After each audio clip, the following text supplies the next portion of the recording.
O'zbekistonda ko'pchilikda xabari bor. O'tgan yili 1 million so'm bo'lgan yer bu yilga kelib 2 million so'mga, 1,5 million so'mga ko'tarilyapti. Ko'chmas mulk hech qachon narxi sinmaydi. Oshsa oshadi, narxi sinmaydi. Qumqo'rg'on tumani Boymoqli bozorida, Boymoqli mahallasida bitta yerimiz bor. 20 sotix yer. Mana bunday bog'i bor bu tomonda. Uyi katta qilib uy solingan mana. Betonlar tashlangan. Betonlarning ichida har birining ichida 30 eklik armaturalar bilan o'zlari yashashga qilingan uy ekan. Katta qilib uyni solib qo'yibdi. Bu tomon garaji bor. Garajni ustida magazin qilinadi. Ikkinchi etaji polni remont bo'lgan, yashashga tayyor turibdi. Birinchi etajlarning remontini tugatib yashash kerak. Uyni katta qilib solgan. Akamiz aytayapti, har bir betonni sesmani ichiga 30 eklik qalin armaturadan tashlab, o'zim uchun yashash uchun qilganman remontini deyapti.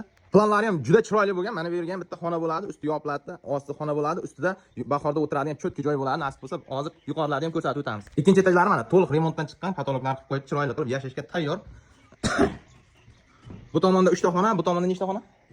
Bu yoqda 2 ta xona, tepada 5 ta xona bo'lyapti jami.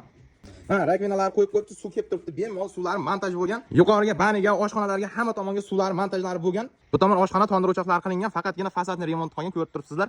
Akamiz nomerini pastda qoldiramiz, bemalol aloqaga chiqib, kelib ko'rib, savdolashlaringiz bo'ladi. 800 million so'm aytishyapti. Ozgina kamchiligi bor ekan. Akamizni dokumentlarida umuman muammo yo'q unta.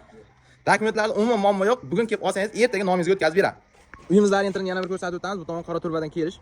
Mana qora turbaning tugagan joyidan shunday ko'chadan 500 metr ichkariga kirgan joylaringizda uyimiz manzili.